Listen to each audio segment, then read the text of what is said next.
anak-anak, selamat pagi, salam sehat untuk kita semua. Bagaimana kabarnya hari ini, Nak? Ibu harap kabar anak-anak ibu semuanya dalam keadaan sehat dan tetap semangat dalam belajar. Nah, anak-anak ibu, kita hari ini masih di dalam pembelajaran tema 2, bermain di lingkunganku dengan subtema yang pertama, bermain di lingkungan rumah, pembelajaran yang ketiga. Bukalah buku tematik tema 2 Nak, dan mari kita belajar bersama-sama dan dengarkan dengan baik penjelasan dari ibu guru. Oke, langsung saja kita ke materi ya, Nak. Lagu bisa dinyanyikan dengan tekanan kuat dan tekanan lemah. Masih ingatkah kamu dengan lagu berdayung? Nyanyikanlah kembali lagu tersebut bersama temanmu. Nah, anak-anak ibu, pada pembelajaran kita yang lalu, kita sudah menyanyikan lirik lagu berdayung ciptaan A.T. Mahmud. Nah, pada pembelajaran yang lalu juga, kita sudah mempelajari nada satu ketukan dan dua ketukan. Nah, pada pembelajaran kita hari ini, kita menentukan dan menyanyikan lagu berdayung tersebut sesuai dengan tekanan kuat dan tekanan lemah pada lagu berdayung. Nah, di sini ibu buat lagi lirik lagu berdayung ciptaan A.T. Mahmud. Nah, nanti setelah kita menyanyikannya, kita akan menentukan di mana tekanan kuat dan tekanan lemah pada lagu tersebut. Nah, coba dengarkan, ibu akan menyanyikannya kembali. Lajulah perahuku, laju meluncur di air biru. Lajulah perahuku, laju ke tempat yang aku tuju. Nah, di sini ibu hanya menyanyikan sebatas itu aja ya, Nak. Nah, nanti lanjutannya kamu bisa menyanyikannya di rumah. Nah, pada lagu berdayung ciptaan A.T. Mahmud ada yang dinyanyikannya dengan tekanan kuat dan tekanan lemah. Perhatikan tanda dinamiknya. Tanda merah, tanda garis merah berarti dinyanyikan dengan keras. Sedangkan tanda gelombang biru berarti dinyanyikan dengan lembut. Dan baris yang tidak bertanda dinyanyikan biasa. Nah, nanti ibu akan menandai pada lagu tersebut anak-anak, yang dimana dia dinyanyikan dengan keras dan dinyanyikan dengan lembut serta dinyanyikan biasa. Nah, yang pertama yaitu yang dinyanyikan dengan lembut, yaitu lirik yang pertama yang anak-anak, yang ini. Yang di sini. Lajulah perahuku, laju. Nah, yang di sini kan anak-anak dinyanyikan dia dengan tekanan yang lembut atau tekanan lemah. Nah, sedangkan yang dinyanyikan dengan keras yang ditandai dengan garis merah yaitu pada lirik lagu yang ketiga ini anak-anak. Ini kan 1, 2, yang ketiga ini. Lajulah perahuku, laju. Nah, seperti itu menyanyikannya. Jadi dinyanyikannya dia lebih keras anak-anak. Sedangkan yang di sini tadi dengan tanda gelombang biru dia dinyanyikan dengan lembut. Sedangkan yang tidak ada tandanya dinyanyikan dengan biasa. Nah, seperti itu ya anak-anak perbedaan lagu yang dinyanyikan dengan tekanan kuat atau keras dan juga lagu yang dinyanyikan dengan tekanan lemah atau dinyanyikan dengan lembut. Nah, seperti itu ya, Nak. Kita lanjutkan. Ayo mengamati. Amatilah gambar berikut. Aku adalah sebuah benda. Bentukku segi 4. Aku digunakan untuk menulis sesuatu. Aku juga bisa dilipat menjadi beragam bentuk. Misalnya bentuk perahu, bentuk pesawat, bentuk burung, dan yang lain-lain. Apakah aku? Nah, tentunya itu adalah kertas, yang dimana kertas itu bentuknya segi 4 dan juga digunakan untuk menulis sesuatu. Contohnya juga bukumu anak-anak. Nah, aku juga bisa dilipat menjadi beragam bentuk. Misalnya bentuk perahu, bentuk pesawat, bentuk burung, dan juga lain-lain. Nah, pada pembelajaran kita yang lalu juga kita sudah membuat satu buah kertas atau satu lembar kertas ini menjadi bentuk sebuah perahu. Nah, begitulah anak-anak. Jawablah pertanyaan berikut dengan tulisan tegak bersambung. Yang pertama, benda apakah yang dimaksud? Tentunya benda yang dimaksud pada bacaan tadi, yaitu kertas. Apakah kamu mempunyai benda tersebut?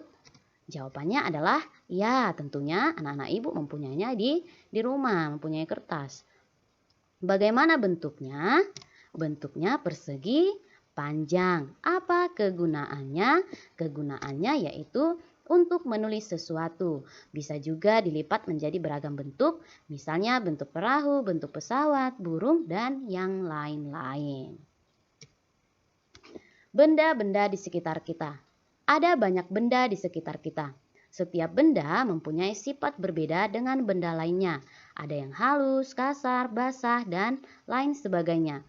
Contoh benda yang kasar antara lain yaitu batu, pasir, dan kulit pohon. Ada juga contoh yang lainnya, nak. Ini hanya beberapa contohnya saja. Contoh benda basah adalah air. Benda yang memiliki permukaan halus antara lain bulu dan kertas. Tentunya masih banyak sifat-sifat lain dari benda-benda di sekitar kita. Bentuk benda juga beragam. Ada yang bentuknya tetap, ada juga yang berubah. Bentuk pensil dan kertas akan selalu tetap walaupun telah dipindahkan ke tempat yang berbeda. Ya, anak. Nah, anak-anak, kalau kita meletakkan sebuah pensil di atas meja maupun kertas, bentuknya akan tetap sama dan tidak berubah walaupun kita sudah pindahkan dia ke berbagai tempat, misalnya ke atas meja, ke atas bangku, atau di atas lantai, dan dimanapun itu pasti bentuknya akan tetap sama, yaitu pensil dan kertas.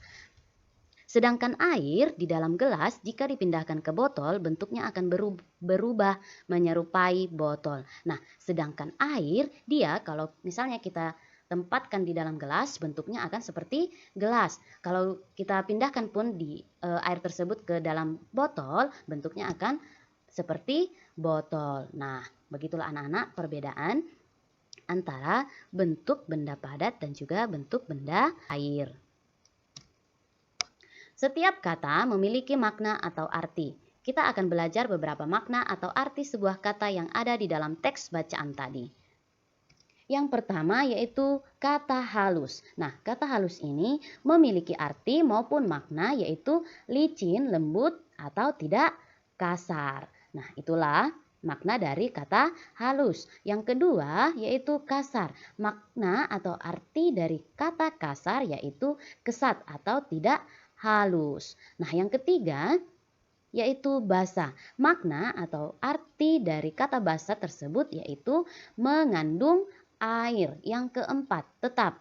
Makna dari kata tetap yaitu tidak berubah keadaan maupun bentuknya. Nah, yang terakhir, berubah. Kata berubah memiliki makna yaitu berbeda dari semula. Nah, kelima kata tersebutlah anak-anak, kelima kata yang ini yang terdapat pada bacaan yang kita baca tadi. Kita melakukan prakteknya di rumah anak-anak. Nah, alat dan bahan yang diperlukan yaitu yang pertama itu ada kertas, batu, piring, dan gelas.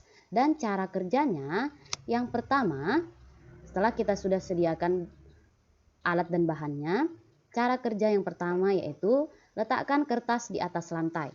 Perhatikan bentuk dan besarnya. Nah, setelah kita letakkan kertas di atas lantai, coba kita amati dan coba kita perhatikan bentuk dan besarnya. Apakah bentuk dari kertas tersebut berubah dan besarnya? Tentunya tidak kan anak-anak. Bentuk dan besar kertas tersebut masih tetap sama, tidak ada yang berubah. Nah, yang kedua, ambil kertas tersebut dan pindahkan ke dalam piring. Apa yang dapat kamu lihat? Berubahkah bentuknya? Nah, di sini pada langkah yang kedua, kita disuruh mengambil kertas tersebut dan kita pindahkan ke dalam sebuah piring. Nah, kalau kita lihat, bentuknya tidak berubah. Masih tetap bentuknya seperti kertas. Dan tidak ada berubah bentuk. Bentuknya tetap sama. Nah, langkah yang ketiga, ambil batu dan letakkan di atas meja. Amati bentuk dan besarnya. Nah, kita ambil beberapa batu dan kita letakkan di atas meja. Nah, kalau kita amati, apakah bentuknya berubah anak-anak dan besarnya? Tentunya tidak berubah. Bentuk dan besarnya masih tetap seperti yang semula.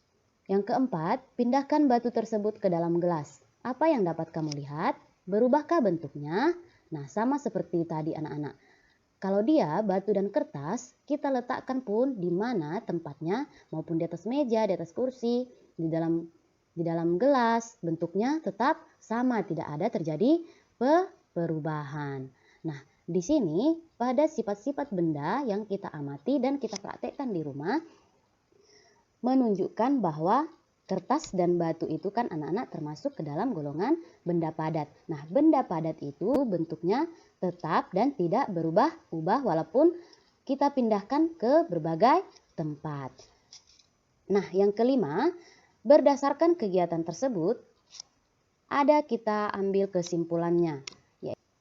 Nah, kesimpulannya yang pertama, kertas dan batu tidak akan berubah bentuk dan ukurannya walaupun berpindah tempat. Nah, sesuai dari yang kita amati tadi anak-anak, kertas dan batu tersebut tidak mengalami perubahan walaupun sudah kita pindahkan ke atas meja, ke dalam piring, dan ke dalam gelas. Ukurannya dan bentuknya tetap sama. Nah, yang kedua, kertas dan batu adalah benda padat. Nah, kertas dan batu termasuk ke dalam golongan benda padat. Dan kesimpulan yang ketiga, sifat benda padat adalah tidak akan berubah dan ukurannya tetap walaupun berpindah tempat. Itulah sifat-sifat benda padat.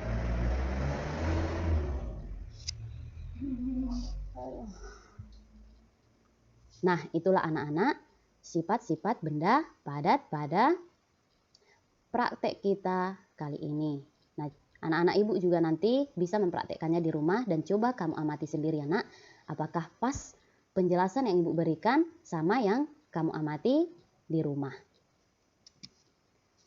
Nah, yang berikutnya kita masih mempelajari sifat-sifat benda. Nah, yang tadi alat dan bahannya hanya menggunakan gelas, piring, batu, dan kertas. Nah, pada sifat-sifat benda yang ini yang akan kita praktekkan, alat dan bahan yang digunakan yaitu yang pertama kelereng, air, pensil, sirup, minyak, gelas, dan botol air mineral.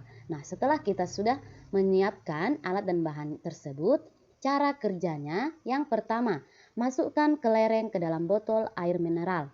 Perhatikanlah bentuknya. Nah, coba kita masukkan kelereng tersebut ke dalam botol air mineral. Apakah bentuknya berubah? Tentu bentuknya tetap sama seperti kelereng, tidak ada perubahan bentuknya. Nah, yang kedua, masukkan kelereng tersebut ke dalam gelas. Amati apakah bentuknya berubah? Nah, tentu bentuknya tidak berubah anak-anak. Karena kelereng itu termasuk ke dalam benda padat. Kalau benda padat itu walaupun kita pindahkan dia ke berbagai tempat maupun wadah, bentuknya tetap sama seperti semula, tidak ada perubahan bentuk. Nah, yang ketiga, masukkan air ke dalam botol air mineral. Perhatikan bentuknya. Nah, setelah kita masukkan air ke dalam botol air mineral, apakah bentuknya berubah anak-anak? Tentunya berubah karena air tersebut mengikuti sesuai wadah yang ditempatinya. Jadi bentuknya seperti botol air mineral. Jadi mengalami perubahan dia. Nah, yang keempat, pindahkan air tersebut ke dalam gelas. Nah, sama seperti yang tadi. Air dipindahkan ke botol air mineral. Bentuknya sama seperti botol air mineral. Nah, yang ini juga kalau kita pindahkan air tersebut ke dalam gelas, bentuknya juga seperti gelas dan mengalami perubahan. Nah, yang kelima, masukkan pensil ke dalam botol air mineral. Perhatikan bentuknya. Nah, setelah kita memasukkan pensil tersebut ke dalam botol air mineral, anak-anak, kita perhatikan bentuknya. Apakah mengalami perubahan atau bentuknya tetap sama seperti semula? Nah, kalau kita perhatikan bentuk dari pensil tersebut, walaupun kita masukkan ke dalam botol air mineral, tidak mengalami perubahan bentuk. Tetap saja bentuknya sama seperti semula, yaitu berbentuk pensil, tidak ada mengalami perubahan seperti botol air mineral. Nah, yang keenam, pindahkan pensil tersebut ke dalam gelas. amati apakah bentuknya berubah. Nah, sama seperti halnya yang tadi anak-anak, pensil kita masukkan ke dalam botol air mineral tidak mengalami perubahan bentuk karena pensil termasuk ke dalam benda padat. Nah, walaupun kita pindahkan pensil itu ke dalam gelas, tetap saja tidak mengalami perubahan bentuk karena pensil termasuk ke dalam golongan benda padat. Jadi tidak ada mengalami perubahan walaupun kita sudah memindahkan ke berbagai tempat, maupun itu ke dalam botol air mineral dan juga ke dalam gelas. Bentuknya sama seperti semula dan tidak ada mengalami perubahan. Nah, yang selanjutnya, masukkan sirup ke dalam botol air mineral. Perhatikan bentuknya. Nah, setelah kita memasukkan sirup tersebut ke dalam botol air mineral, anak-anak, kita amati terlebih dahulu apakah mengalami perubahan atau tidak. Nah, setelah kita amati, sirup yang kita masukkan ke dalam botol air mineral tersebut tidak mengalami sirup yang kita masukkan ke dalam botol air mineral mengalami perubahan bentuk, yaitu sesuai dengan wadah yang ditempatinya, botol air mineral, jadi mengalami perubahan bentuk. Nah, yang selanjutnya pindahkan sirup tersebut ke dalam gelas. Nah, sama halnya seperti tadi anak-anak, sirup kita masukkan ke dalam botol air mineral mengalami perubahan. Nah, begitu juga dengan sirup kalau kita masukkan ke dalam gelas, maka bentuknya juga berubah seperti gelas. Karena sirup merupakan benda cair. Jadi kalau benda cair itu, kalau kita pindahkan ke tempat yang berbeda, maka bentuknya juga akan berubah bentuk seperti wadah yang ditempatinya. Nah, yang selanjutnya, masukkan minyak ke dalam botol air mineral. Kita perhatikan bentuknya, apakah mengalami perubahan atau tidak. Nah, minyak sama halnya dengan sirup, sama-sama benda cair. Jadi, kalau kita masukkan minyak tersebut ke dalam botol air mineral, bentuknya mengalami perubahan. Jadi, bentuk minyak tersebut berubah bentuk seperti botol air mineral. Nah, yang terakhir, pindahkan minyak tersebut ke dalam gelas. Amati apakah bentuknya berubah. Nah, setelah kita masukkan minyak tersebut ke dalam gelas, anak-anak, kita perhatikan apakah mengalami perubahan atau tidak. Nah, sama halnya juga seperti yang tadi. Minyak kita masukkan ke dalam botol air mineral, bentuknya juga berubah, yaitu seperti botol air mineral. Nah, minyak juga kalau kita masukkan ke dalam gelas, bentuknya juga berubah seperti gelas. Jadi, sirup dan minyak juga mengalami perubahan bentuk kalau kita masukkan ke dalam botol air mineral dan juga ke dalam gelas. Nah, dari hasil pengamatan kita tadi, ada benda-benda yang kita gunakan, yaitu ada kelereng, air, pensil, sirup, dan minyak. Nah, benda-benda tersebut dari hasil pengamatan kita tadi, kita mau melihat apakah dia mengalami perubahan bentuk atau bentuknya tetap sama seperti semula. Nah, yang pertama, kelereng. Dari hasil pengamatan kita, apakah bentuknya mengalami perubahan atau tetap bentuknya seperti semula?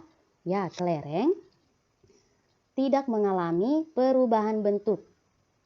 Tidak mengalami perubahan bentuk benda. Bentuk benda dari hasil pengamatan kita tadi. Jadi bentuknya tetap seperti kelereng. Yang kedua, air. Apakah bentuk bendanya mengalami perubahan atau tetap seperti semula? Ya, dari hasil pengamatan kita tadi, air bentuk bendanya mengalami perubahan. Itu tadi air kita masukkan ke dalam botol air mineral dan gelas. Air tersebut berubah bentuk seperti botol air mineral dan juga gelas. Jadi mengalami bentuk perubahan. Nah, yang ketiga, pensil. Apakah dari hasil pengamatan kita tadi mengalami perubahan bentuk?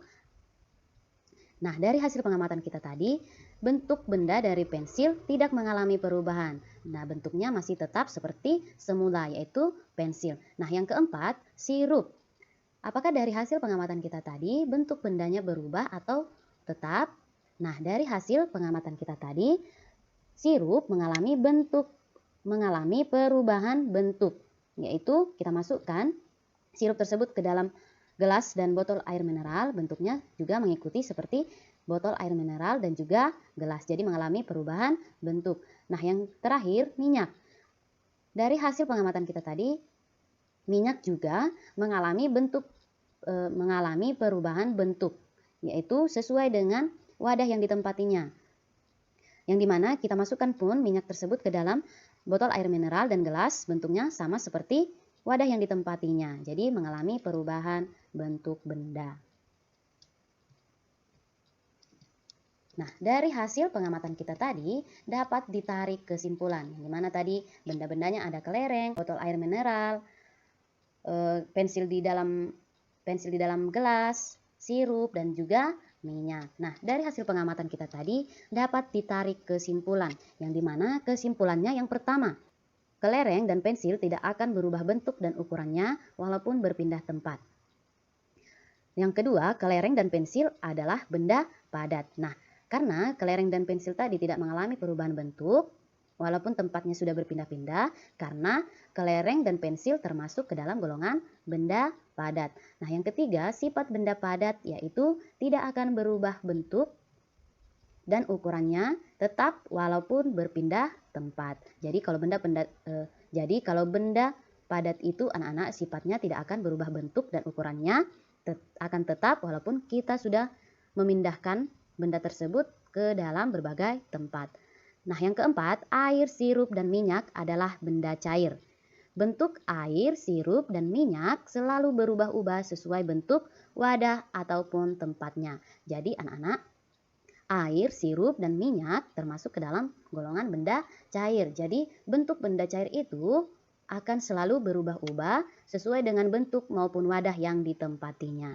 Nah, itulah anak-anak kesimpulan dari hasil pengamatan yang kita lakukan tadi. Baiklah anak-anak, cukup sekian pembelajaran kita hari ini. Semoga dari apa yang Ibu jelaskan dapat anak-anak Ibu semuanya pahami dan mengerti.